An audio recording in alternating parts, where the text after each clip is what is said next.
friends, bread with friends, bread with friends. Clear.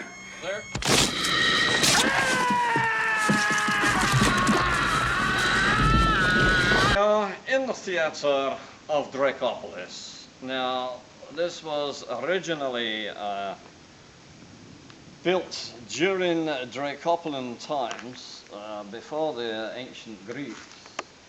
And a lot of plays were put on here, including Monty Python's Flying Circus.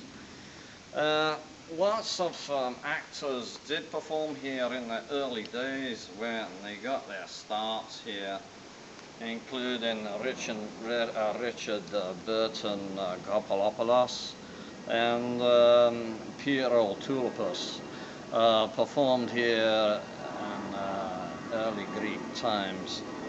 What's very interesting about the place is that there's nobody here to watch me perform except you, which is rather unfortunate, which is why my mother sent me out to a home when I was very young.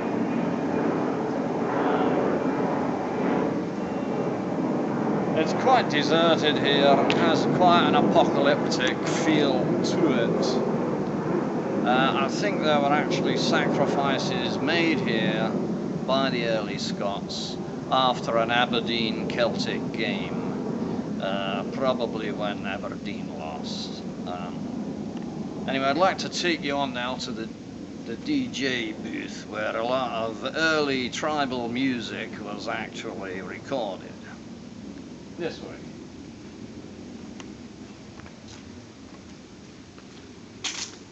Watch the snakes.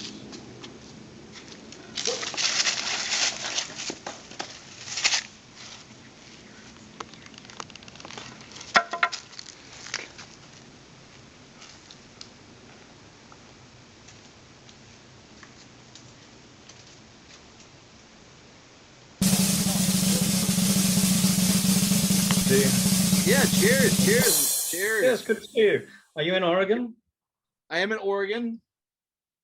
Yes, it's been a very gray day. That's all right. Well, it gets a little, I don't know, I've had different levels of not trying to freak out today. It's kind of zenning into the grayness. And because that's the way it is. But actually, it's really warm right now, so it's not as bad as if it was colder. Yeah, I actually miss the rain. I used to like the rain in Vancouver. But, Vancouver. So too much. Yeah. Let's get to this thing. I don't usually do a scripted show, but there's some questions that we got to ask. Oh, gotta stay on point because you have a number 2 book on Amazon ebooks. Is that correct?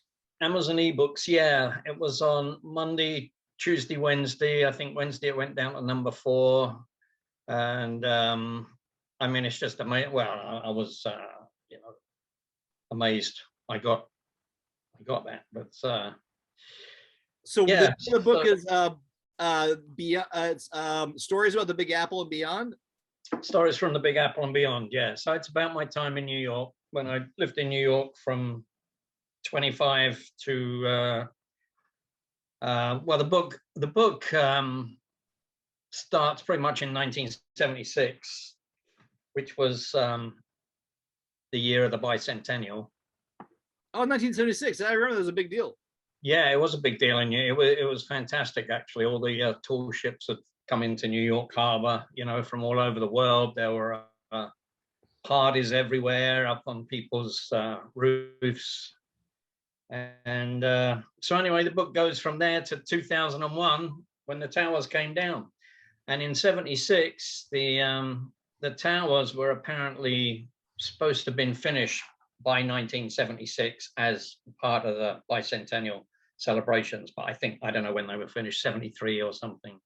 So God, what a crazy day that was. So it was funny. So I feel like I was there to see the birth of the towers and then the destruction. I mean, I was on the street 20 blocks away when they came down, when the planes went in. I saw the second plane go in. I didn't see the first plane go in. And what was going through your mind as you saw the second plane, or when you saw the smoke coming out the first tower, and then watching the plane go in? Did it happen super fast? Were your eyes not making sense of it? Well, to start with, I thought it was a film shoot. Having been in the film business, you know, and I was in New York, staying at a friend's place on Perry and Hudson Street. So I was, I don't know, 25 blocks away from it, I guess, in the village, you know. And I was a little late getting up that morning. It was a beautiful morning. I always remember it was clear blue sky and one of those crisp, you could feel the autumn coming on, you know. And so I get out on the street and there's a big crowd gathered and they're looking south towards the tower. And then I look up and I see the tower's smoke coming out of the tower. And I was thinking, wow, that's a pretty good special effects job, you know. And then while I'm standing there, like 5 minutes later, the second plane comes in from the southwest and almost goes through the building. Then you know, realized this is obviously not a film shoot. And it was quite a day. So what goes through your mind? Well, not really that much. I mean, you just stand there with your mouth open, really wondering. Were people on the street that were gathered? Like, was it quiet watching the things? Or was there people screaming, or well, it was before the second plane? Yeah, I mean, people were aghast, you know, in awe what was going on. The radios, people had. It was almost like. What was the show that Orson Welles did in '38? Was the War of the Worlds? Yeah. He went on. It was almost kind of like that, you know. And so people had their car radios on, and the commentators were saying, you know, it looks like America's under a terrorist attack. And so yeah, some were screaming, some just stood there. I mean, I guess the ones that had relatives or friends in the buildings, you know, I mean, those were the ones that probably really affected more. But yeah, just a crazy thing. And I was far enough away that I didn't see people jumping out the windows. I had a friend who lived a couple of blocks away in a loft down there, and she saw people jumping out the windows. And so, you know, she was in therapy for a few months after that. I mean, it was horrendous, you know. It was yeah, because you're far enough away that it almost does look like you're watching something else that's apart from you, you know, even though it's that. And then you know, like another 20 minutes, the towers just came down, you know, and just it was like a magician's trick, you know, like boom, and all of a sudden the towers are gone, and that landscape or cityscape was gone, you know, forever. It was bizarre. Yeah. Wow. It's like Inside Job. It's got to be crazy. Like it's like, I remember before this happened, they found bombs in the like during the Olympics in New York, they found bombs in the parking below the structure. And that was like 2 years before 9/11, I think, or something like that. And I was like, I mean, it was already being procured, you know, back then, like before that happened. 93, they bombed the tower, didn't they? In the parking lot. Yeah. There was a bombing off. So yeah, but yeah, I mean, the conspiracy theory thing, we could talk for days on that. I mean, it was a little too bizarre for me. I mean, the lack of security, no fighter jets in the air. Where were the military? Where was the intelligence? They ignored so many things, you know, there were these guys in Florida, in Daytona Beach flight school, and the owner of the flight school called the FBI, I think, or the CIA, FBI, I think, told him that this one guy, Saudi guy, only wanted to know how to fly the plane, didn't want to know how to take off or land or anything. Yeah. And so, you know, there was definitely a lack of investigation. Yeah, it's oddly okay. Now the JFK stuff is happening. You know, the JFK. I guess Biden did something. He was going to postpone some sort of thing with the stuff and the papers and the Depository. Yeah, yeah. Did you ever go there in Dallas? I No. did a job in Dallas, so I visited the book depository thing, and I mean the field of view. I mean, there was like 2 seconds. Yeah, I mean, there was another shooter apparently as well. Yeah, and maybe we'll get His head went back. Remember? So there was somebody in front, and Oswald was firing from the side. But no, the whole thing doesn't make sense. The whole thing doesn't make sense. No. And then, the World Trade Towers, there were 18 Saudi pilots. So why go and invade Iraq? But that's a whole other story. That's actually how I end my book is how the conspiracy theories still, they'll never really find out about Kennedy, like they'll never really find the whole truth about 9/11. I mean, it was just yeah, it's like, so I don't even it's like, what do you, I don't even know. It's like, it's so peppered and made to be confusing, and it's been happening for so long. Okay, so wait, before you wrote this book, that's the number 2. Look at being on point. I got little notes here. I keep on. You're making me when he called me before this podcast, he was like, "I'm going to make you a better host." And we got to pretend we never met before. Oh, you've been on the show now twice. You're the 2-time club now. You should be wearing a proper shirt and a tie and everything. And we'll get cleaned up when we get a budget. Yeah, we'll get pretty good this time, aren't we? Yeah. Yeah, we're being better. I'm trying to be a good boy. Yeah, we're being a bit more professional. I'm trying, even though there's crazy mood lighting. Anyways, this is so funny. No, you look pretty good. Yeah. Lighting is everything. Yeah. Okay, so your previous book. What was your previous book that you wrote? The first book I wrote was called The Laughing Man. And I guess that's a bit more humorous than the other one, although the other one, there's quirky little snippets in there. But the first one was about growing up in England from my birth. Sound like Jesus now. Yeah, from your birth. Do you remember, what's your earliest childhood memory? What's the earliest thing you can ever remember? My first memory was one of almost dying, actually. When I was about almost 2 years old, I had whooping cough.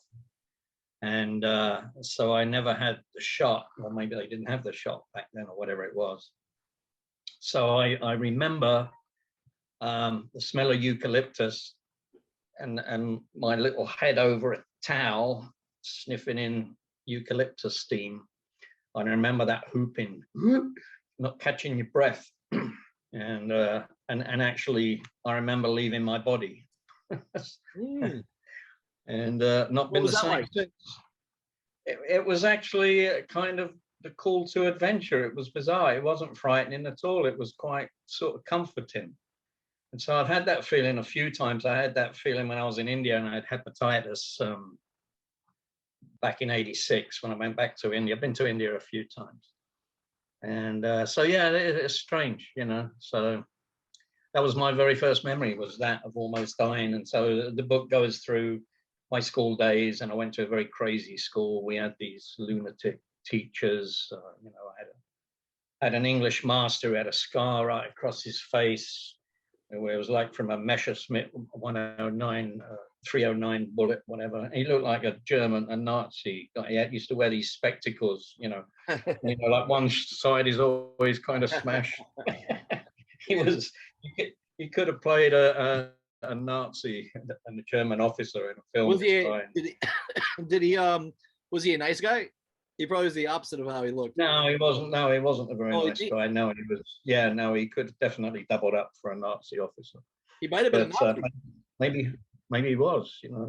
So anyway, it's about school days and the crazy teachers and the things we used to get up to. And it was an all-boys school, and the headmaster had worked in a public school, and whether he got kicked out or not, I don't know. So it was kind of run like a public school. It was very strict. We used to get caned all the time just for talking. What was that like? How old were you when that was going on? It was nice getting caned by the art mistress because she was like 21. Oh, that's she just got it. she is built. She is. So she's fulfilling your fantasy. Everyone wanted to gave get it by the cane. cane. It was for the days you just got caned for anything. So You it feel was like very did she bizarre. did she like caning the kids? Yeah, I think so. She actually got expelled because she was having sex with one of the prefects, like an older kid, like 16, 17, in the staff room. So I'm not saying any names, not mentioning any names, but anyway, so anyways, about that. And then my first couple of jobs, and then I worked in Harrods as a photographer. That's where I got into photography. And I went to India in '74, and I lived there for a while. Then I came back, and I ran into a friend of mine on the street and said, "Do you want to go to South America?" And I said, "Sure." So we got a banana boat. We jumped on a freighter from England to Jamaica. So we ended up in Jamaica, and then Miami, and then North Carolina, and that's where I got in the film business. So the first book's like 0 to 25, as it happens. I didn't plan it that way. And then the second book's like 25 to 50. So now I'm 70. I've got to fill in between 50 and 70. But I've got another book that's ready for print. That's more of a voyeur's look at life, because I don't have much to. I haven't done that much. So you I just haven't done that much since, and then I just watch other people and sort of listen to their conversations, and so much this, like Woody Allen. How Woody Allen used to get his stuff, so it's sort of like a trilogy. Yeah, I guess. Yeah, in a way, I suppose. Yeah, but I think the third one. Yeah, I don't know. I think it's a bit more cutting in the third book. It's not so humorous. I try to make it humorous, though. But you do tend to lose your sense of humor a bit as you get older. Yeah, why is that? I think it's your back and your knees, and you're going and this, and yeah. And the fear of I remember when I first fear, heard when I first heard of the inevitable. The inevitable. We're surviving. We're pushing off death as long as we can. When I first turned 40, like I think I was like 39, and just like a few days before my Froze birthday, up a bit there. and I stretched or something like that, and I got a kink in my rib cage. And I told my friend, I was like, "Ah, man, I stretched." And he goes, "Oh, we call those the 4 O's." And I was like, 4 O's? He goes, "Yeah, 4 O's." And every once in a while, those come back. Yeah. You're like, "Okay, hold on, let's stretch it about." I know I'm super fat right now. I just ate 2 pieces of cheesecake last night before I went to bed. That's what happens. Yeah, but don't do it before you go to bed. Look at. That's oh Jesus. Hold on. All right. Okay. Very nice. Very attractive. Thank you. I'm working on it. So okay. When do you think this third book is going to come out? I've got to go through it all and sort of edit it, but it's all written. I don't want to write anymore. So that book, yeah, it's like about it's sort of observations. I live in Santa Monica. I've been here, 20 odd years. So it's a little bit about Santa Monica, Mexico, because I've been spending winters in Mexico. So what else? Where else have I been? So About it, really. do you want to do you have any plans for a screenplay at all, or what are your desires to do that? Yeah, I've written 3. Okay, you have written 3. Okay, that's The first one I wrote when I was 25. I just moved to New York, and I was back in England because my father died, and I came back to New York, and I wrote this screenplay like out of nowhere. I wrote it in like 2 weeks, and I didn't know anything about the film business. I'd worked on a film in North Carolina on the way through, but I sent it off to Lorimar Productions, and they liked it, and they were interested in it. You never know. But so I thought, wow, this is easy.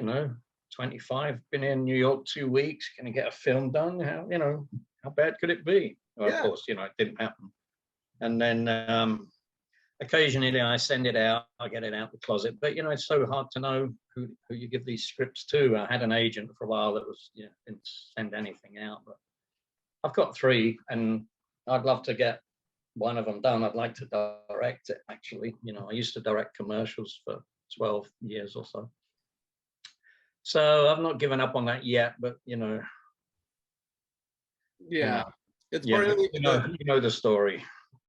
Yeah. yeah. It's Well, not- it seems like those things, you know, the story of your book and the story of that's like the stuff of your life, really. The book and the movies and the artwork are sort of seem to be like the froth on top of the thing that kind of froths over. That's all the good stuff. That's like a byproduct of the actual journey of your life, which is like the little things that happen between, like your experiences that happen, and then eventually, like what you probably have written and how you create with your paintings are just like sparks of what the full story really is. Yeah, sure. Yeah, of course. Doesn't everybody do that? I guess.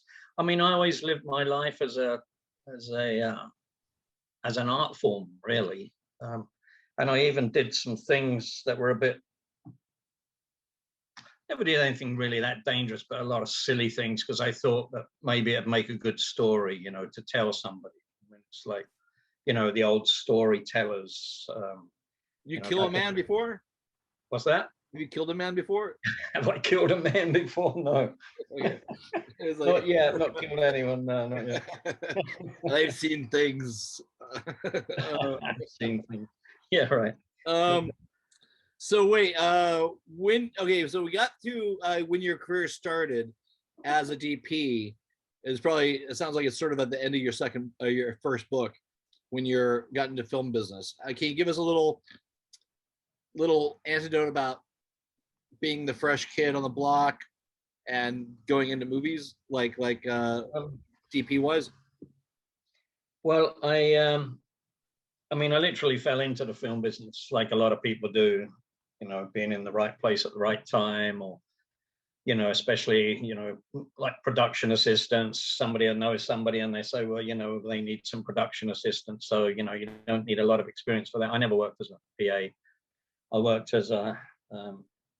I worked on a film in North Carolina in 76. It was a PBS show about a guy who killed a mill owner in North Carolina. It was a mill. They used to make the Glencoe plaids, Scottish plaids, in this town called Glencoe in the late 1800s. Anyway, for some reason, I can't remember now the whole story, but one of the employees, this McAvoy's name was, he got fired, and so he lost his job, he lost his house because the mill, you know, owns the whole town, so on. So anyway, he ends up shooting the mill owner and he gets hanged. So I worked on that film as a second grip because they didn't have anybody. The film crew had come down from New York, and I was living in North Carolina anyway at the time. And that's how I got in the business. Basically, they needed somebody, and the producer told the key grip, oh, we got somebody in North Carolina, unbeknownst to me, because I was working for the art department for like 2 months. I was living there. So we restored the whole mill town, basically. Put all the windows back in the mills, built some fake wells, and just painted up the place to make it look like it was, you know, the 1800s, because there was nobody living there, one family. There was one family that lived there, and they had a pet pig, and you know, it was like Deliverance, really, you know, with the banjo and everything. So that was my first job, and then I went up to, and then I met a woman on the show, and so I went back to England. Like I said, my father died while I was on that job, actually, and then I went back to New York to see my girlfriend, and got into the union. I was carrying sandbags around the streets and apple boxes. And then the head of the union, I kept running into this guy who was a union guy, and he kept seeing me around, and he said, we're going to have to get you in the union, because he kept seeing me, you know, humping stuff. So that I got into NABIT, which was the union at the time. There was IATSE, but there was also NABIT. And NABIT was a younger bunch of people that a lot of them had come from film school, wanted to be filmmakers, you know, and so on. So I worked as a grip for a while, second grip. but I wanted to, because I was a photographer in London, you know, I wanted to shoot. So the transition for me was pretty easy. So I went into working as a best boy electric. So I worked with some of the best, you know, gaffers in New York, and then I worked as a gaffer on a few films. Mhm. And then I was given a break one day by a guy I knew in New York that was a sound man, and he went off to do his first film in Wisconsin, of all places, in Oshkosh. And well, you know, we knew each other, and he knew me as a gaffer. And so he said, "Do you want to shoot this low-budget film in Wisconsin?" So I said, "Yeah, of course." So we went there. My crew were. We got the crew out of the newspaper. I think my gaffer was a ex-prison warden, and the grip was a ex-Vietnam vet. And they used to come onto the set in the morning playing the thing from Apocalypse, the Valkyrie. Yeah. What's it called? The I just Song of wanted the to Cry of the Valkyrie or something like Song that. of the Valkyries, I think. So they would turn up on the set in the morning. Lost in that outfit. It was a riot, and I thought, wow, like, this is where I belong. You know, I mean, it was fun. And Yeah, then Hollywood's changed a lot. what's that? Hollywood's changed a lot. Yeah, well, this wasn't Hollywood. I mean, this was New York back in those days. And then, you know, the first film went into the second film. Somebody stole my stuff, and then, you know, that's how it goes. But it's getting that first break that's the hard part. So the very first bit of film I ever shot was on 35mm. You know, I'd never shot anything moving before. I started life on a 4x5 plate camera doing portraiture. So, you know, I kind of knew composition and what have you, lenses. So learning lighting as a gaffer, you know, completed the Did you see Dune yet? No, I've not seen it. I've heard mixed reviews. That Oh, you should definitely check it out for the visuals for sure. yeah. Try to see it in a theater. Try to see it in a theater just because it's nuanced, you know, it's a very nuanced but subtle. That Denis guy is like a really good, like, atmospheric. You know, my only thing, I wish they would have just made it into one movie, just because. But I guess it cost so much to make the first half that they wanted to make sure it would do okay to be able to do the second. They've only done the first half.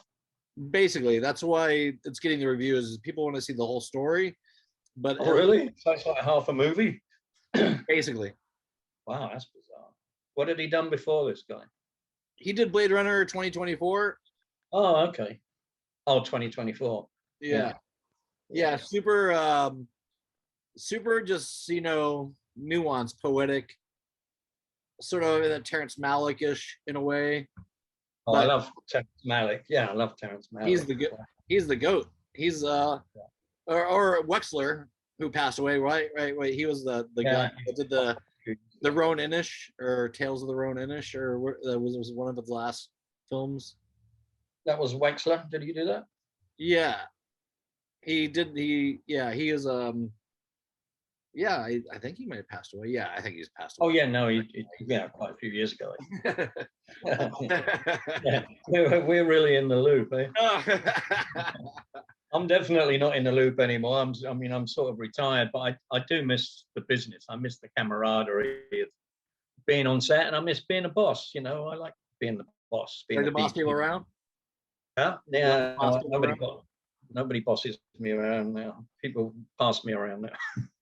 What celebrities have you worked with in the past? It's a two-part question that you really liked and had like a nice like experience with, and the actors that you'd like to work with in the future. Like if you're to get the green light for your movie you want to direct, who would you cast? Oh, so it's a two-parter. Two-part question. Well, celebrities I've worked with. I actually shot Sandra Bullock's first film. I don't know how old she was at the time, maybe 20, 21 or so. It was called A Fool and His Money.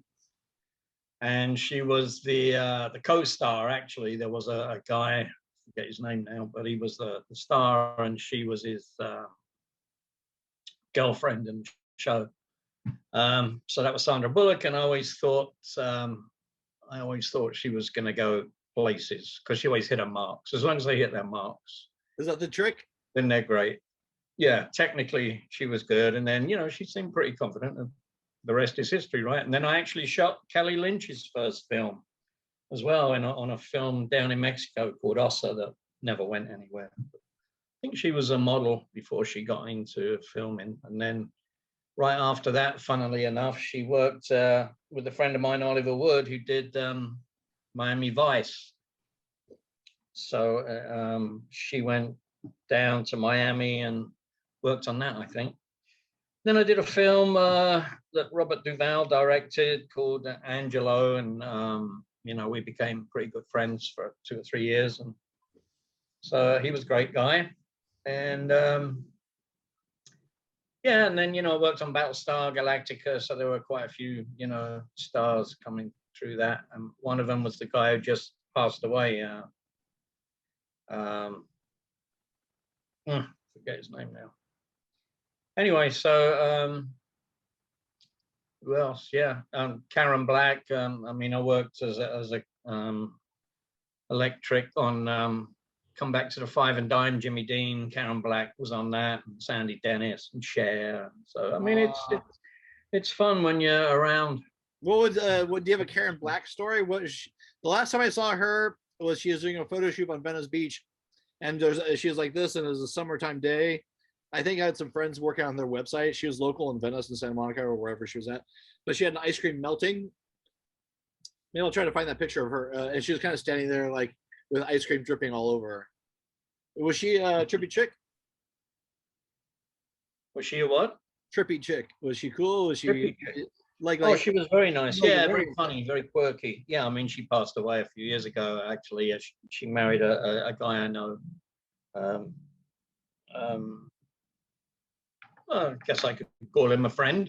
Anyway, so she passed away a few years ago. So it was funny because I did 2 films in a row with her, Jimmy Dean, and then did another film called Can She Bake a Cherry Pie? So yeah, she was lovely. Yeah, she was very nice. And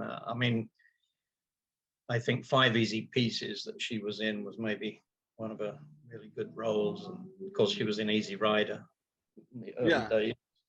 She did a lot of iconic stuff. She also did that voodoo doll, that little short film. Oh, that's right. Yeah, that was very bizarre. Yeah, I don't know. Yeah, that was the voodoo doll thing. I'll probably that might have been one of her earlier films. Oh, that was the scariest shit. No, that was it was actually the shit out of me. I saw that like on TV, like a kid, and I was like, what the hell?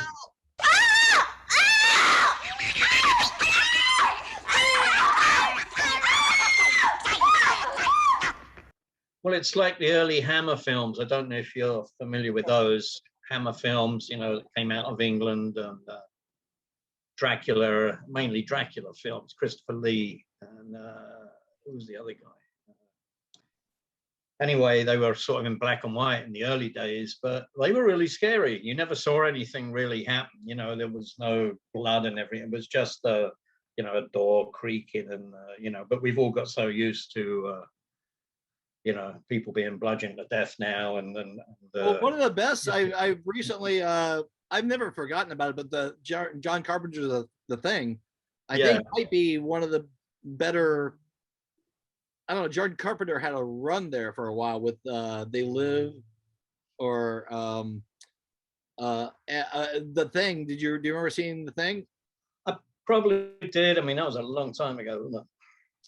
I'll remind you. I'm going to put a thing in the intro that will remind you about The Thing.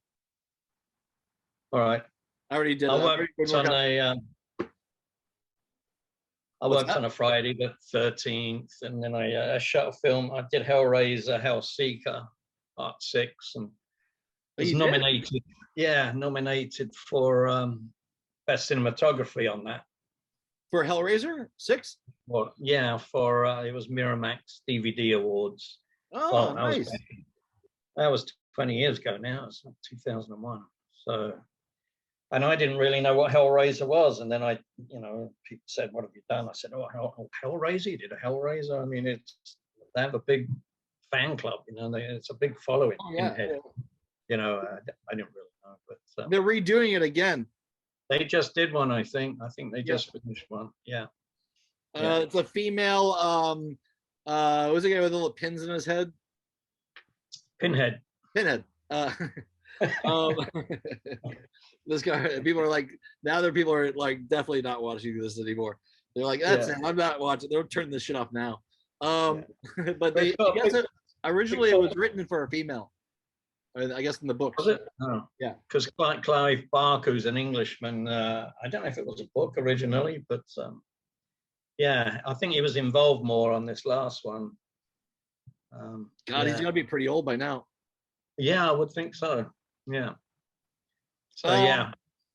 So, what celebrities or producers or film companies, or do you want to work with that you've been seeing that you have been liking what they're doing?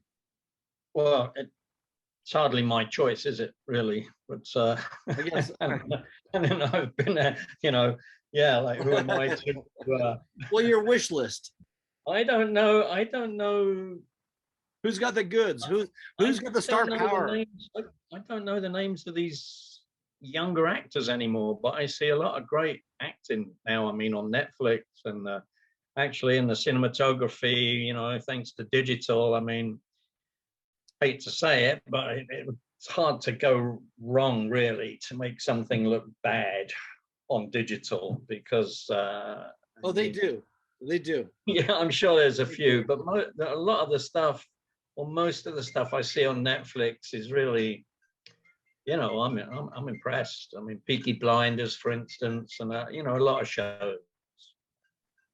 So yeah, I mean, if I could get back into it and do one of those shows, but what bugged me was the long hours. I mean, look what just happened on that set in Arizona, Rust. Oh, that's a nightmare. I mean, nightmare.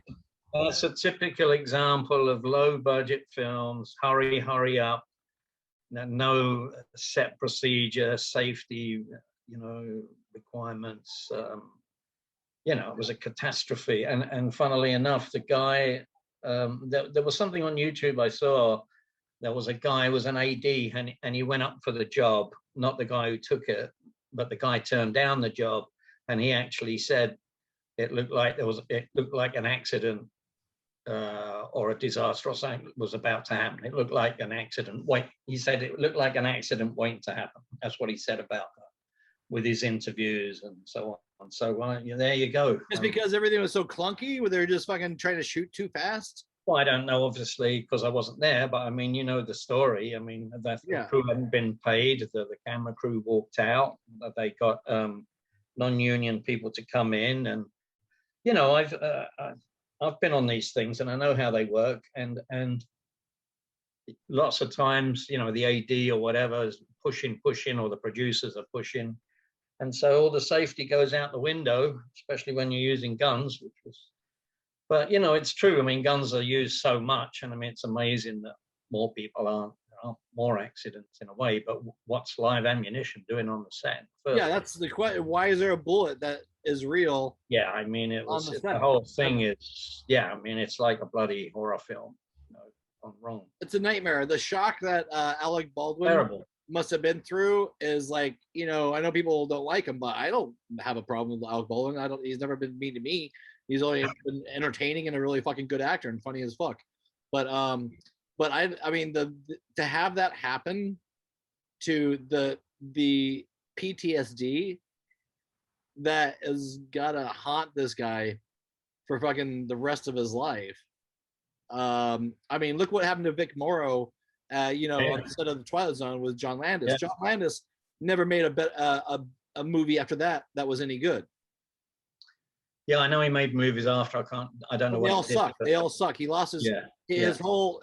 I mean, how do you get back from that? I mean, like he was the guy, and I was a big fan of John Landis, and still am. But he got out of that. Yeah, he did, and I mean, the stories that I heard on that crazy happened was that he made the call. He was the guy that made the call. He was all come lower. Yeah, exactly. A number of people told him it wasn't safe. I don't know if it was the helicopter. I mean, the helicopter pilot ultimately, I guess, is the one who should have said, don't do this. I mean, he's the only one. It's like the armorer is the one ultimately responsible for the guns. I mean, you can blame the AD or everybody else, but I know what happens. It's like just like with Kobe, the Kobe guy. I mean, the helicopter pilot's the fault of that. He should have said no. he should have said no. We're not gonna fucking fly right now. Yeah. But a lot of those, back in the day, a lot of those pilots were ex-Vietnam cowboys, whatever you want. What do you want? I'll fly under the wires, electrical wires, under the pylons. Yeah, I mean, so that's when you got. I mean, I guess that's when you. I guess when you were DP and ordering people around, it felt pretty good because you knew that it was encouraging the rest of the production to go in a better in the best possible way. So you would do that same sort of scenario if you're a helicopter pilot and someone's going, okay, they're a big movie star, rock star, billionaire, you have to say no to that. And yeah, you do assert what you're there to do. Even with the fear of being fired, so what? Why should you put your own life at risk and everybody else's? I mean, that was total disaster. That was crazy. So yeah, that's the film business. But most cases, what bugs me is the hours and the travel time. I mean, look at these people on the set at Rust. I mean, they had to drive an hour to work and an hour back. I mean, that's crazy. After a 14-hour day, it's no wonder. Well, the crazy thing about this is they probably have that footage of Alec shooting. No, the camera wasn't rolling. No, it was just. He's dicking around. Yeah. It was a rehearsal or something. Yeah, something. I don't know. I don't want to say too much because obviously I wasn't there. So yeah, I don't know shit. The opinions and expressions on this video are not of the people that are making the video, so we're completely innocent about. I hope so. I don't know. I haven't seen it. I haven't said anything that I can't be held accountable for yet, but I don't think I've said bad things. No, everybody's got probably more embarrassing things than anything. What's that? Probably more embarrassing things than anything. Yeah. But you get over that. Let's see. Have you ever? Okay.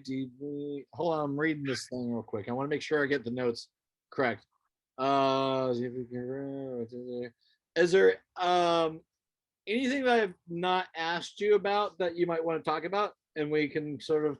I could talk to you forever, so we just keep on going. But what do you want to talk about next, or do you have something that you're? How's the painting going? Well, it's painting keeps me from the loony bin, I think, or maybe it's going to put me in the loony bin in the end. You're a painter, so it's it's the only thing that keeps me sane in a way.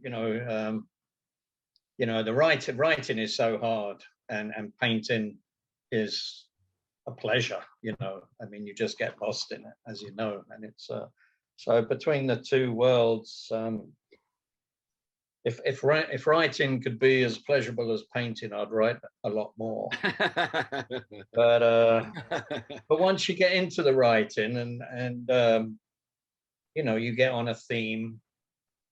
I mean, it's a strange thing writing because you get writer's block and you can't write anything. But I think with a memoir, it's easier because those are stories. That I mean, both of my books. I had a big box like this with loads of exercise books and that I would write when I was traveling, logs and things. So especially The Laughing Man, the first book was kind of already written. So I had all these logs and diaries and I thought, well, I must have written them for a reason. And then I put them all together and I thought, oh. So in that respect, it was fairly easy, and then you fill in the gaps, in between what wasn't written. Because I took a lot of photographs, travels, I would look at a photograph and then I would remember the experience that happened with that. So then you can write about that, and, join up the dots kind of thing. So, but like fiction, boy, I don't know. I write little stories, little essays, but I can't keep it going with fiction. I find to write fiction to come up with a story of 200, 300 pages or something. Yeah. I'm not sure I could do that. Well, Maybe everything's like based on reality and your experience of it in one way. I mean, you write about things you know, yeah. and you put that into a landscape of your desire or whatever is inspired by that. I mean, Well, I guess I did that with the screenplays, because obviously that's what a screenplay is. I mean, that's a work of fiction, unless it's a documentary or a docudrama or something like that. So yeah, I did actually put my experiences into the screenplay, but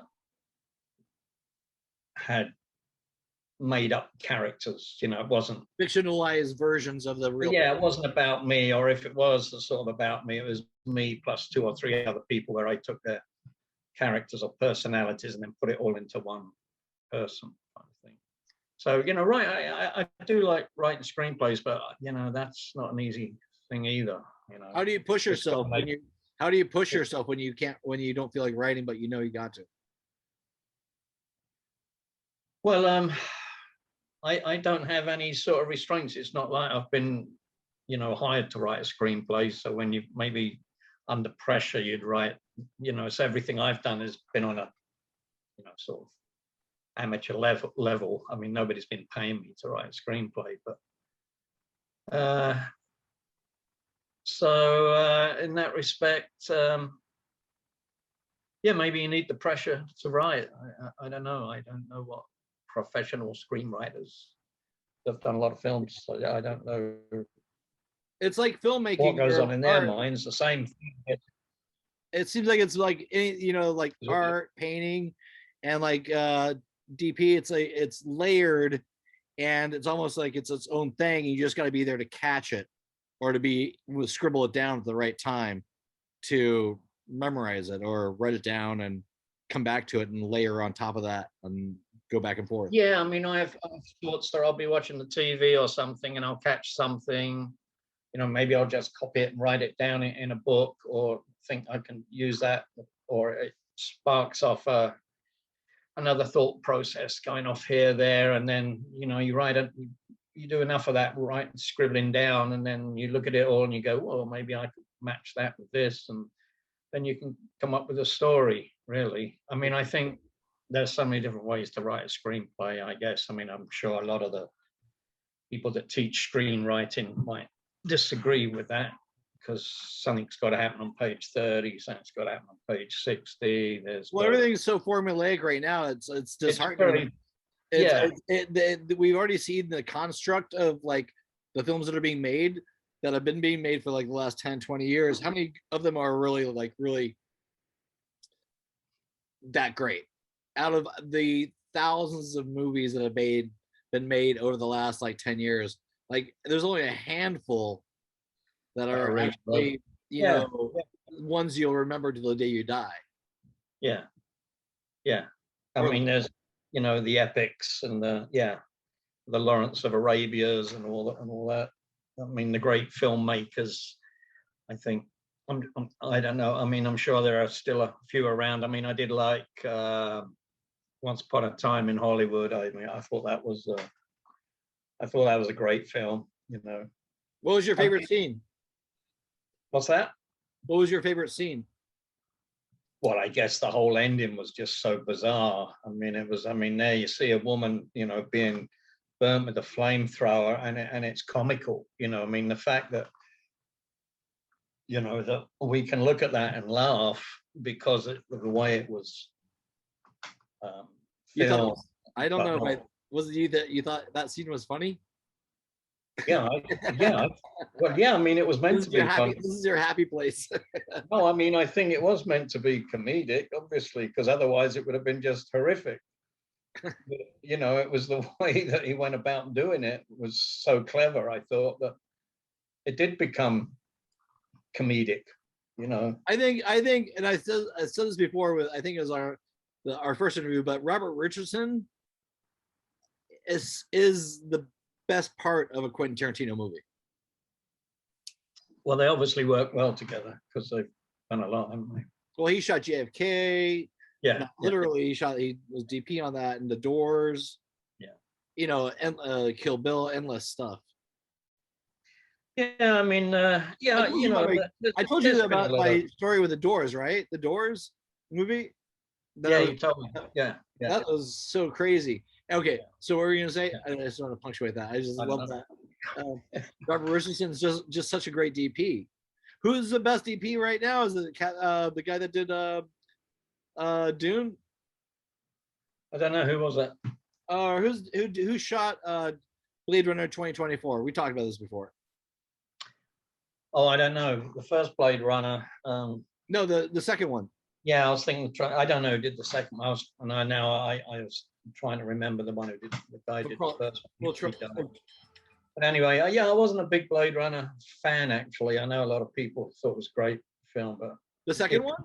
No, the first one even. I wasn't blown over by it. I mean, it was interesting, but I don't know. It was very, very thin storyline in a way. You know, I mean, these guys. I don't know. I mean, I find a lot of stuff on Netflix. Well, not so much anymore. There was a lot of good stuff on Netflix.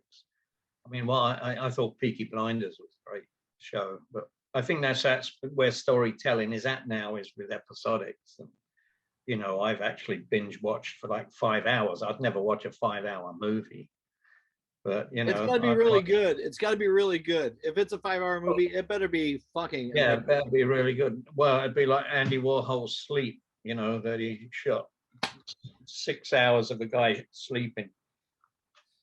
Well, he did that one about, it's called like the Manhattan or something like that.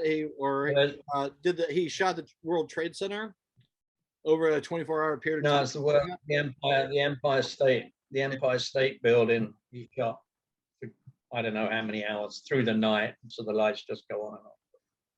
Yeah, he's crazy. Did you ever see he did like a television commercial for some cereal or something? Did you ever see that? Oh, did he? No. Yeah, maybe I'll try and grab that. Yeah, I mean, he was a real marketing expert. Andy Warhol, that's how he got there. That's what it seems like.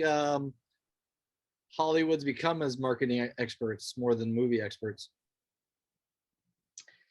Yeah, I don't know. You know, maybe I'm just getting old and jaded. I think I had to fall back. I'm still having like, I think it's probably like 5 stages of grief, but like it's like I like a few months ago I was really disenchanted with movie making and like where my place in it is, or you know, then I think that slowly realized that nobody's gonna give me any money to make my movie. I'm just gonna have to do it. And then that morphed into this movie about the website or web show. Just because it's tactile, it's immediate, and people are. I think it's just like media is changing. So like, what makes a movie a movie? You know, is it the 90-minute format? Is it because there's like, it's the time equation of people like watching things. Anybody can watch something that's 5 seconds long to like 10 hours long right now. Just like, so it's all that media and all that material, like I guess the right people will see your stuff, right? Is that basically because you're putting your cast out in the line of the lake of reality to see who bites or who gets it, or does it not matter at all? Oh, trying questions. Do you have the answers? I don't have any answers. Damn it. I don't have any answers. I'm not quite sure what you were getting at. I mean, you're in a different field. I mean, you're trying to do your own little thing. You know, I mean, most people who work in the film business, you know, work under a category. They're a grip, a gaffer, their makeup, their props, this, that. Their union, they make their money every day, and you know, it's kind of a regular job with long hours is what it is. But what you're trying to do is, you know, it's very difficult because you're on your own doing it. I mean, I know, you know, it's the same as writing and painting. You're on your own doing it. So yeah, you gotta be self-motivated. And yeah, how do you say self-motivated? Like when you're writing one of your books, you have to push and like make yourself write.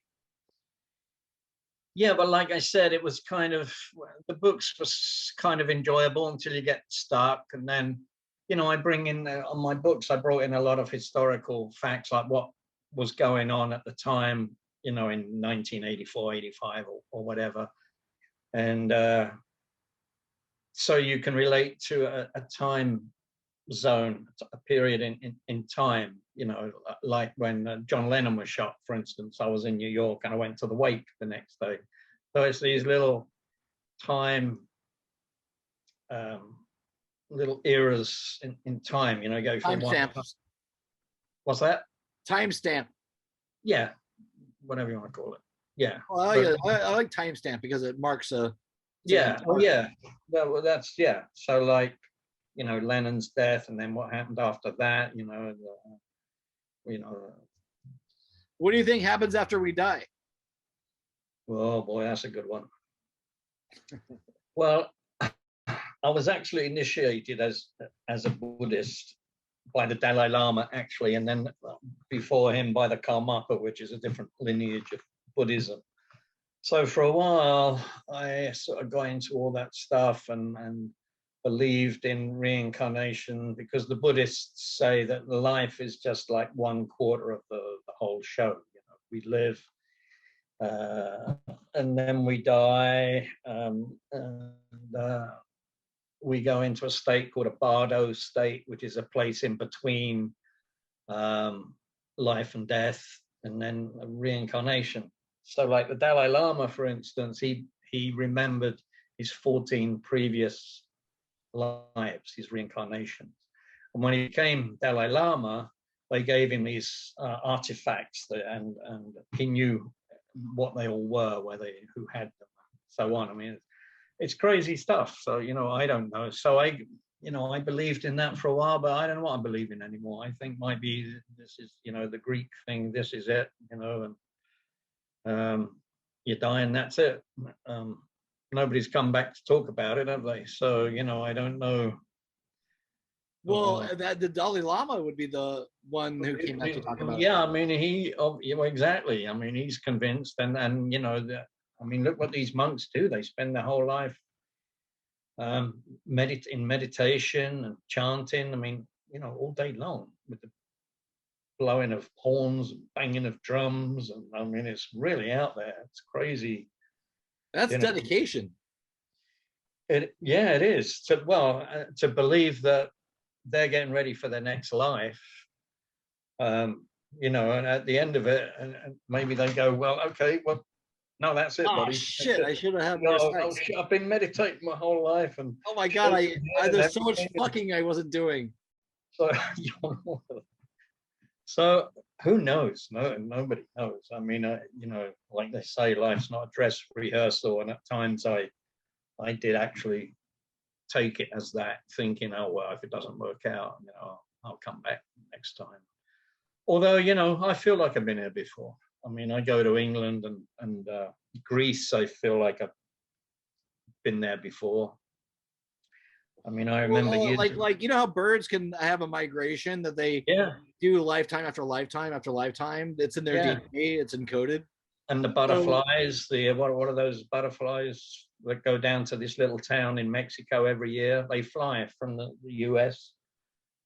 Butterflies, and they only live for forget the name of them now. Monarch butterfly, yeah, the monarch butterfly. I mean, how do you explain that? I mean, the animal kingdom can certainly teach us a lot, I think. Yeah, it seems like there is got to be muscle memory, DNA memory. Like there's deja vus. There's like all these different things that make us go, this is familiar. This is, I've been like, this is like either I've done this before or it's like a hiccup in the Matrix or something like that. Or I don't know. It always makes me think sometimes that there might, you know, people have been talking about the similarity, you know, like there's a thing operating what we're doing right now. Yeah, I mean, it's higher self or whatever. It's confusing. You know, we watch so much TV and movies and everything. So when you have that experience, you're not sure if it's your experience or something you've taken from the TV or a book that you read, or so it is very confusing. But I remember one time I was in Greece when I was 18. You know, I had a couple of motorbikes, and so I went from England to Greece on a motorbike, and anyway, I ended up in Delphi, this place called Delphi, and you know, it's where the Oracle, the Delphi, the Oracle, and all that came from. So it's set in these olive groves and everything. And I remember hugging one of these stones, and I just burst out crying. Like I was home. Yeah. I felt like I was home, you know, in the middle of this olive grove in Greece. It was bizarre. It was bizarre. Yeah. So I've been back. I always go back to Greece. I love Greece. And I love the culture, the mythology, and all the rest of it. But it's got swamped with tourists. I don't know. It's hard to find. It's hard to find a place anywhere in the world now. You know, where to go that's not been ruined by tourism. You know. Well, I mean, I slept on beaches when I was 18, right through the Greek islands. Lived in a cave, you know, for a month, and that's what people did then, kind of. What did you eat in the cave? How did you survive in a cave? Well, it was in a place called Matala, where Joni Mitchell, she sings a song called Carrie, Get Out of Town. The wind is in from Africa. Last night I couldn't breathe, blah, blah, blah, blah. She was there. Cat Stevens used to go there. Bob Dylan went there. And it was just a little beach, really, called Matala. But there was a little restaurant at the end of the beach. And what do you need? You know, your restaurant and Joni Mitchell. And Joni Mitchell. That's enough. That's a lot. So how was your we're gonna get out I here. could live in a cave. What's that? I'm sorry. Yeah. Go on. I forget what I was gonna say. You could live there forever? I was gonna say I could live in a cave. Well, I live in a cave here now anyway in Santa Monica. I live in this little place, you know. To me it's like a little cave, but drives me nuts actually. But where do you want to travel to next? I didn't want to be living in a cave at 70. Well, I'll probably go back down to Mexico for a couple of months. But I do want to get to Greece again next May or June before all the hordes get there. And I would love to buy there, but you know, everything's going up in price, and then Brexit screwed everything up for the Brits. You know, we can only go there for 3 months. I mean, ridiculous. I mean, somebody from Estonia can go buy anything anywhere in Europe, live wherever they like without any papers. And now the British, we can't do that. David Cameron, who had the, what do you call it? The referendum. Why he had that, why he had a vote on all that, I don't know in the first place, because, you know, it's like America. I mean, does a democracy work? It doesn't when half the country is idiots, you know.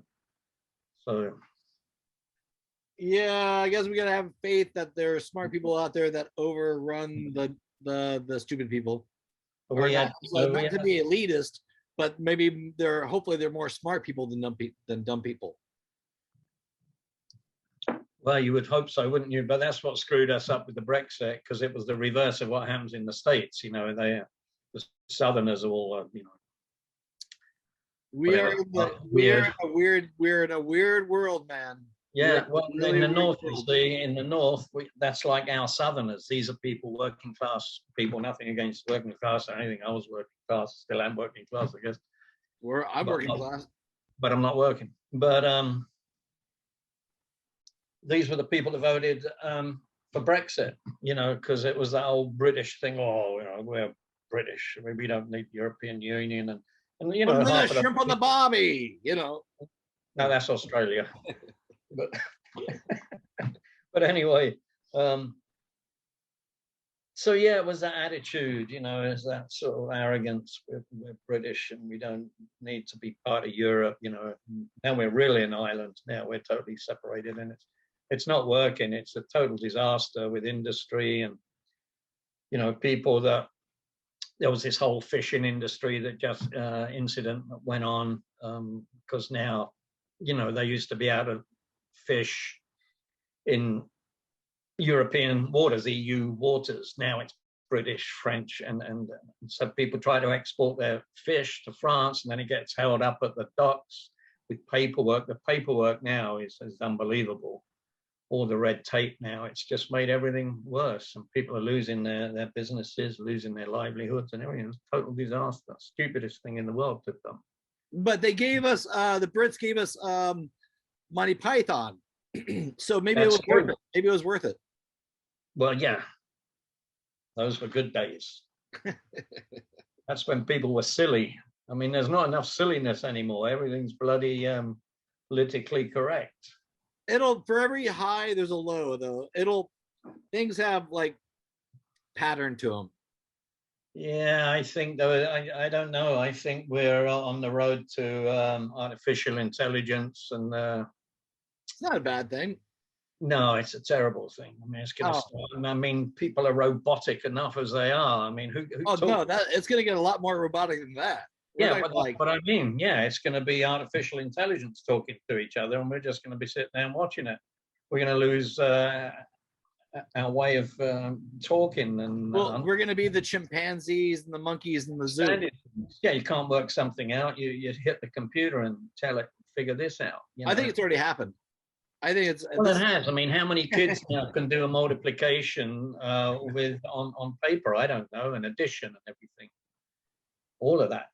You know, handwriting. It's, I mean, you know, I see stuff on the news shows and everything all the time where that, you know, you get the little thing at the bottom. There's so many spelling mistakes. It's unbelievable. I think somebody's not looking at this. You know, who's correcting this? I mean, no, it's free form. It's yeah, I mean, it's like I remember taking a spelling class and like growing up in schools, and like the writing is out the door. We were like, everybody had to do their penmanship correctly and spell things correctly, and all that shit's on the door. You know, things, people write things not right on purpose. yeah. I mean, education doesn't seem to matter so much anymore. I don't know. You just that's why I think we're living in the simulation, is because sometimes when you're in a dream, do you ever like read something and like, or you have a note in a dream and you try to read it, it looks like hieroglyphics because your brain's not like, it's in a dream state. So they don't really, letters and combinations and things sometimes don't translate into actual words on a paper. So maybe this is another example of we're living in a dream state. well, the Buddhists say that life is an illusion. You know? So we're living in an illusion. Well, should we end Get your head around that one? I don't know.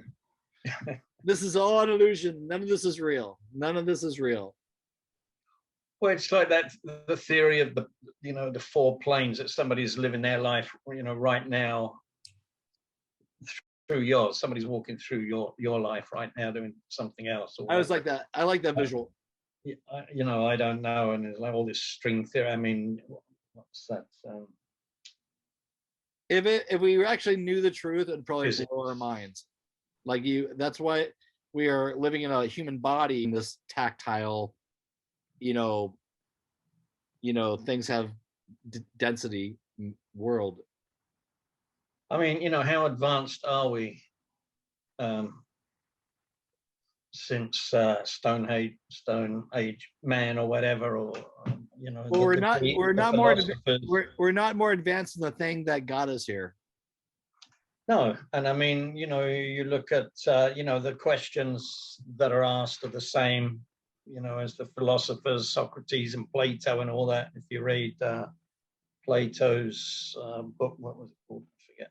But anyway, there's a dialogue, and they're asking the same questions that we ask today. I mean, we can only, and then of course we've gone to the moon and everything else, but basically it all comes back down to the same thing. Like, who are we? Who am I? Where are we going? What's it all about? You die and then what? That's it. I mean, I think I'm going to have "what the fuck was that" written on my gravestone, because it's true. Like, you have this, it's a play, you know, a story. You have this little story and you play it out, then you die. And, you know, there's a saying, I think it's an Italian expression, that says when the king when the game is over, the king and the pawn go back in the same box. So whoever you are, we end up in the same place when you die, or maybe we don't. I don't know. Maybe you go to this place and you end up with the same hierarchy or whatever. I don't know. It's bizarre. I mean, I'm going through this now at 70. I mean, hopefully I've got another 20 years if I'm healthy. If I'm not healthy, I don't want to be an unhealthy old guy, and the Zimmer frame and all this, and oh my God, in an old folks home. I mean, what's the future? Even when you die, your hair is going to live forever and look great. Oh, I hope so. I'll come back as a hedgehog, probably. Yeah.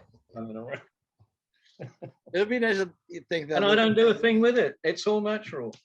It's natural. No Rogaine, no pills, no nothing. Just beer. Yeah, it's a trip. I mean, what is the? I think the most important part is to just have fun and be creative and do stuff and don't hurry by.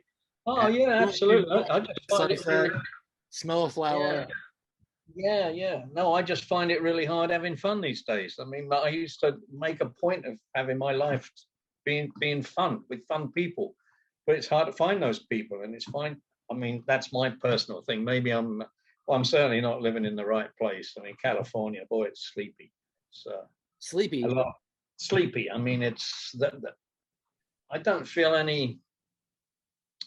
To me, this area, Los Angeles, it's got no soul. I don't feel any connection with this town at all. I never did. New York, I did. London, I did. India, obviously. Greece, yeah. But here, it's like, nobody really talks to anybody here unless it's about the film business or who's your agent or what place have you bought recently, or it can get exhausting. It can get exhausting because you're playing. It's exhausting. Because you don't want to feel like you're playing catching up with the Joneses. You know that term? Yeah, but there's nothing to catch up with. I don't want to be on these people's wavelength. I think they're a bunch of idiots, a lot of them, quite honestly. I do. I mean, that's why Hotel California. People come there, but they don't stay. I mean, but you're there, right. And so you get to see the people that do stay. Yeah, I mean, now, on Main Street, there's one bloody place to go to. It's Jameson's pub, and you can only, go there for happy hour. The rest is all closed down, a lot because of COVID, of course, blah, blah. You've frozen up now. Am I missing anything by not being in LA right now? Oh, your internet? I might have to. It says your internet connection. Oh, okay. It's okay. You froze. Did you you froze up? You're not missing anything. Yeah. Am I missing anything? Sorry? I'm not missing anything. Yeah. Yeah. Well, it's whatever you do. I mean, me. I paint here, but I mean, it's to me, it's. I mean, you have a lot more friends than I do, actually, because you got your Breton friends. You got at least 70. We know that. Yeah. Obviously, I mean, I feel like, people I can talk to, but it's so spread out. I mean, I have friends here, but they're up in Silver Lake or they're out in the valley, and I see them like once every couple of months. I mean, it's not a way to live. That's what I liked about Vancouver, actually, because Vancouver was a small town, and it's more compact and so on. I'm done with America. People probably know that, but I was thinking about, because I got my passport recently, and I can now fly anywhere in the world that I want to. I got my passport. No way you want to go. I was thinking, where is it going? Barcelona. Yeah.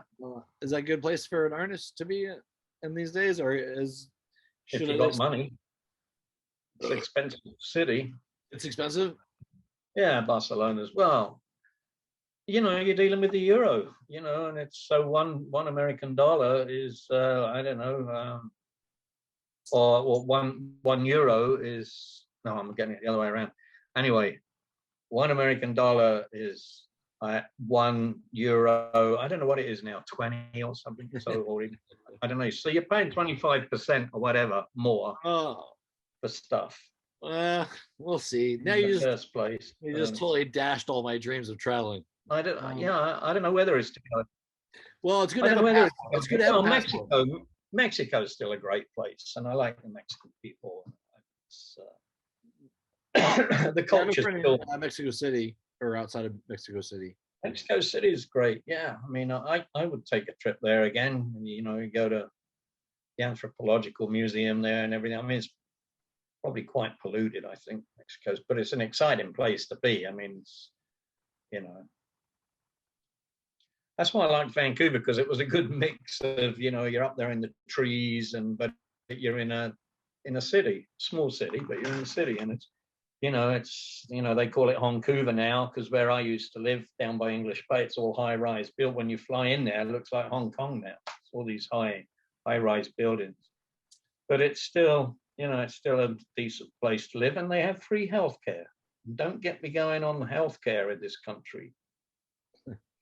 You take 10% out of the military budget, you get corporations to pay taxes, and everybody will have free healthcare. You could put this piece in if anybody's listening out there. I mean, I just find it bizarre. People lose their homes here. They make money from people being sick here.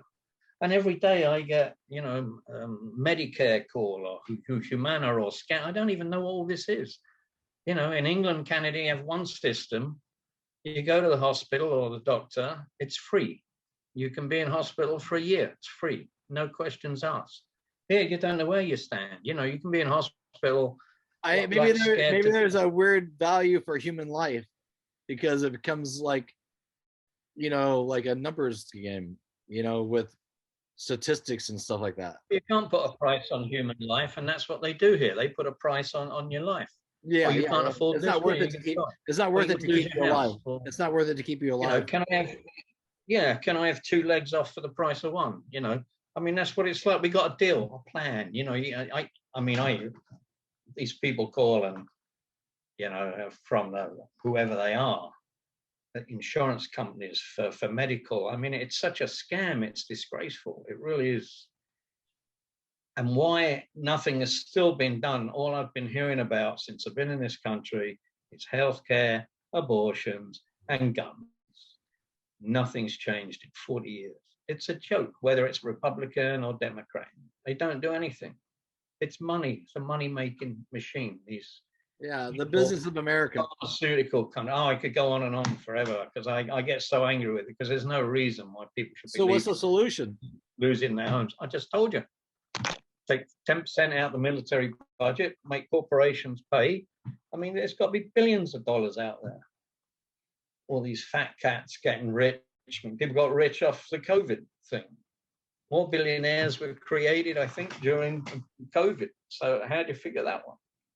It's so corrupt. Yeah, now they're taking their penis spaceships around the planet. Well, that's it. Yeah. No, it's all. Yeah, I mean, the rich getting richer, the poor getting poorer. It's. Oh, did you see that Jeff Bezos interview he did after he went to? Not really. He didn't really go into space. He just flew really high up. But they're calling it space. But when he got down to the ground in that interview, and had an audience, he's all, "Oh, I'd like to thank the employees and thank you very much. The people that buy things off Amazon. Yeah. Because you paid for this trip. Yeah, and you can go to the bathroom now. Now that I've you can't go to the bathroom, right? Oh no, it's just. He's such a douchebag. Yeah, I mean it's back. It's the slave trade. You think if you go into space and stuff like that, you would become more enlightened. He obviously didn't spend enough time there. Yeah, he needs to go. He needs to station for a couple months. Yeah, anyway, so, the state of the world, who knows where it's all going? And plus, this COP thing, I mean, it was very interesting. I watched the first couple of days when it was all the indigenous people talking about their lands dying. There was an unbelievable, beautiful girl from the Amazon. She had, the paint around her face and everything. these all the markings of the Amazon, this feathers and what have you, and standing there amongst all these suits, you know. And oh, I mean, it's just terrible that, I mean, there won't be any tribes left on this planet in 100 years. That's tops. I mean, so That's you know, giving it. That's giving it a. it's Well, there's really no, horrific. Yeah. it's crazy. Yeah, it's. There's always that one island that. Remember that Christian guy who came over there trying to do something a couple of years ago, trying to bring Christianity to this island that was not allowed to be stepped into. Are you there? Uh-oh. You locked up. There's weird sounds. Oh, okay. Well, sorry, lost you there for a second. I'm putting you on full screen again. I lost you there for about a minute. Yeah. Your Well, internet connection is unstable. Yeah, my battery's running out as well, so we're gonna try to wrap it up. But do you remember that kid that went over trying to in that island and trying to promote Christianity to this island that is off limits to other humans, and they shot him with a bow and arrow? Oh, that's the Andaman Islands and in the northeast of India. Yeah. Well, good for them. Yeah. They That's gave him a what- proper burial too. They wrapped him in leaves and put his body out for them to get. But they did like a whole like burial like ceremony for him. Apparently. Well, that's nice. Yeah. But Well, that's a what kind of message. weirdo Don't come here is that? again. What, Yeah. I mean, you got to leave people alone. what are you doing? You know, it's like they don't want you here. You're not allowed to be here. Yeah. So take a hint, and that's it. Leave these people alone. I mean, it's outrageous what went on in the Amazon jungle with these tribes and the oil, and it's sad. It's very sad. I mean, I feel like it's the end of the world. I mean, I feel really sorry for kids growing up. I do. Well, I mean, I had a good time. I went through the Amazon, and I shot a lot of footage there that I'm still putting together. I did like this whole trip, anyways. And when I met the tribes there, we went and visited a couple people in villages and stuff like that. They want the commerce. They're wanting the commerce, and because they're living in conditions that they see through the grapevine, they want, they're on cocoa leaves, and but they want the commerce. They want to, but it's monetizing it so that they don't have to disappear, because they need money. They like money. Everyone likes money. They're forced into that. They like the Yeah. commerce because there's nothing else they can do. They can't live their normal lives because they're what they planted is, they can't, whatever they planted or where is no use to anyone anymore outside. What am I trying to say? They've just lost their way of living because Western man has come in there and exploited them. So they feel like they need the commerce, but they don't. It's because it's been shoved upon them. That they were fine. And they're part of a tourist group. They knew we'd be coming through. Yeah, and the tourism there, and then they do their dances for. I mean, it's just really sad. But that's the way of the world. Okay, let's wrap this up before my laptop. But we really got in there, didn't we? This is like a 3 hour. You're gonna have to do some editing on this one. No, I'm leaving it. Just let it fly, baby. Let it fly. I think we did pretty good. So wait, tell everybody about your book again, and how they can find you, and make this number 2 book go to number 1. The book is called Stories from the Big Apple. What's that? No, it might be a glitchy, but no, I can hear you.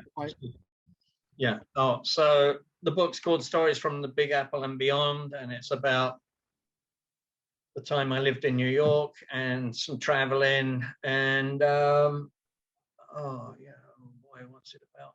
I don't know. It's about life, my view, my take on life, my experiences. But what people like about the book is that they relate to the book, especially people in my generation, my age, baby boomers, and what have you.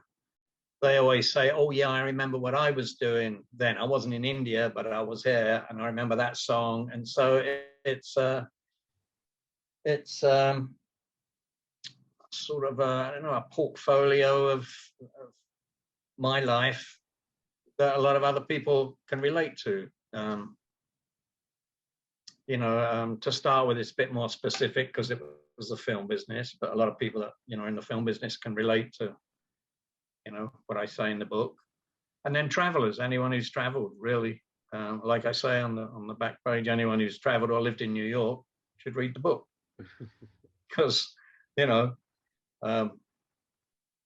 obviously there's been a load of books written about New York and so on, but obviously this is my personal little adventure. And like I said, I tie in some historical facts, like Sid Vicious died, in the Chelsea Hotel on this date and so on. So I tie a lot of stuff in as well with it.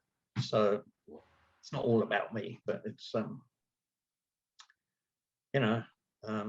it's a celebration of life. I guess that's what they say when you die, though, isn't it? It's, Socrates said, "A life unexamined is not worth living."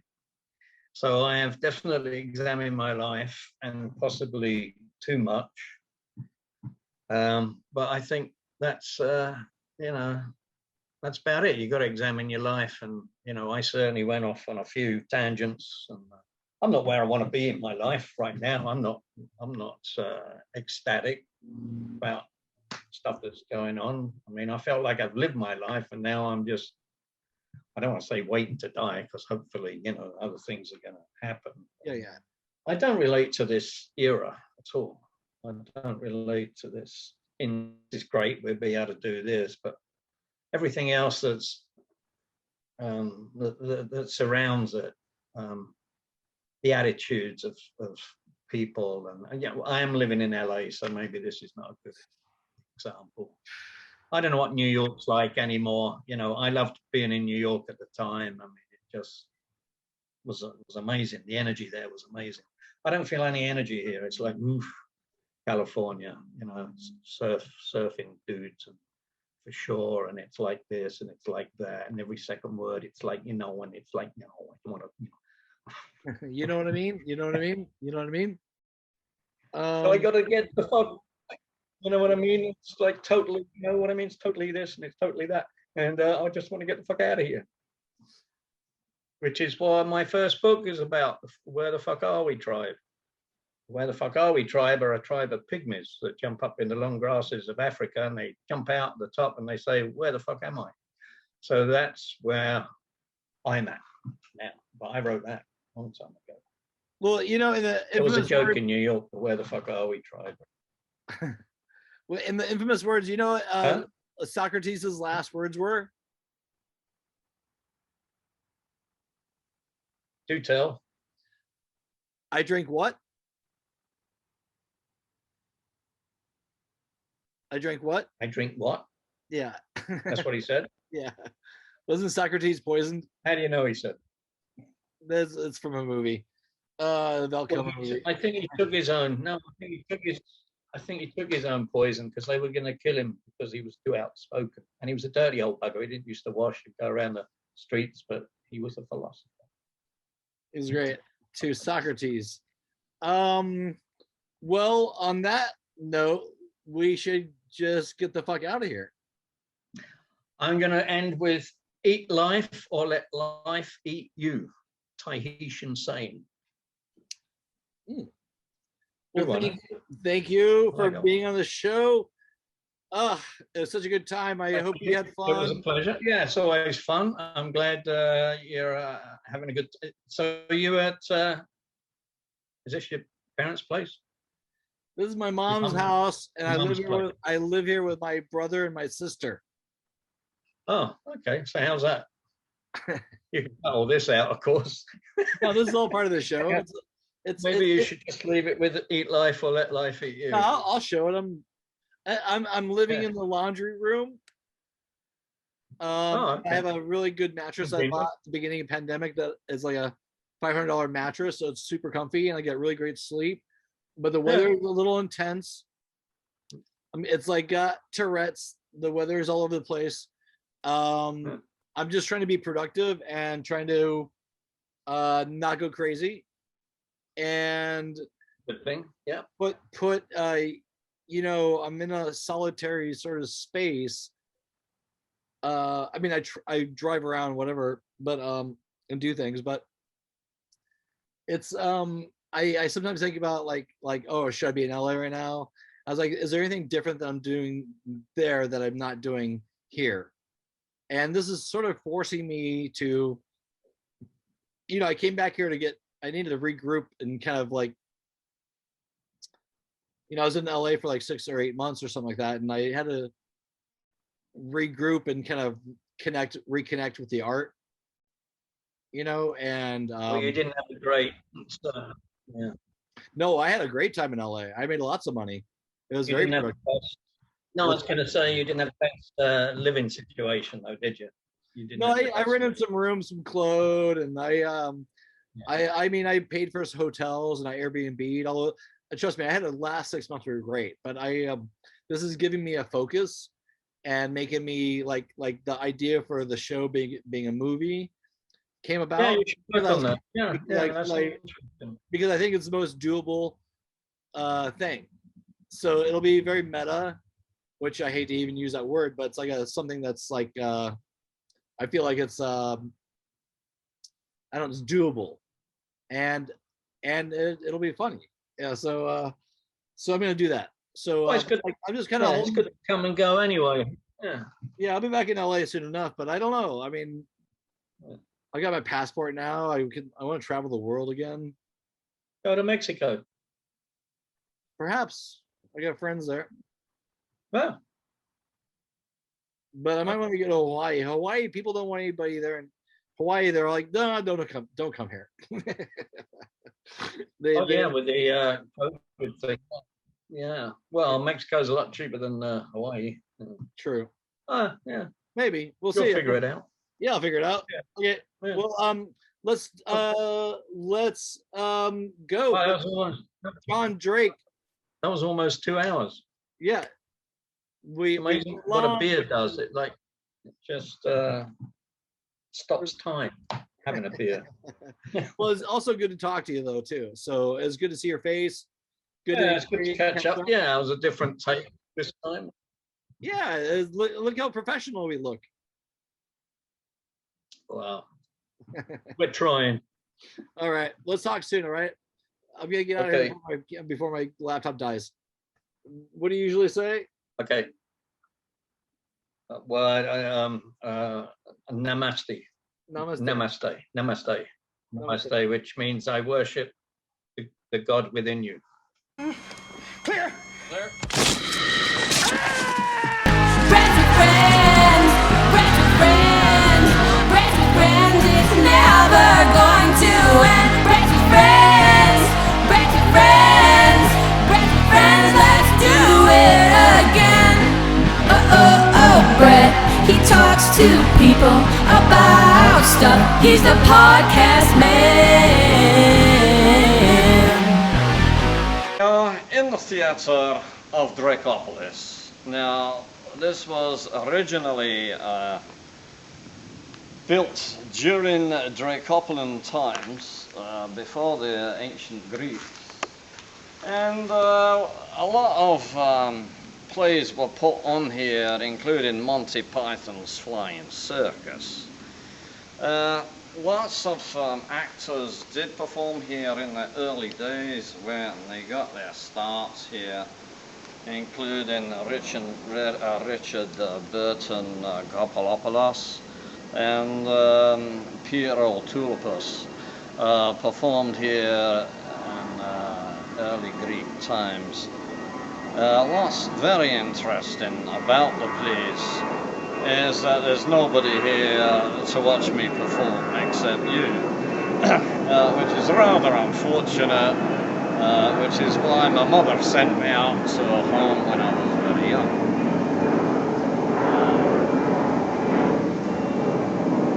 It's quite deserted here, has quite an apocalyptic feel to it. I think there were actually sacrifices made here by the early Scots after an Aberdeen Celtic game, probably when Aberdeen lost. Anyway, I'd like to take you on now to the DJ booth, where a lot of early tribal music was actually recorded. This way.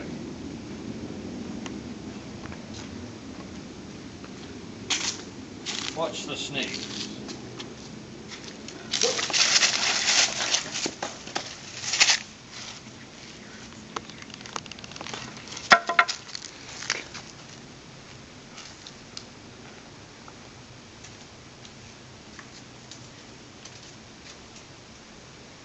That's quite eerie.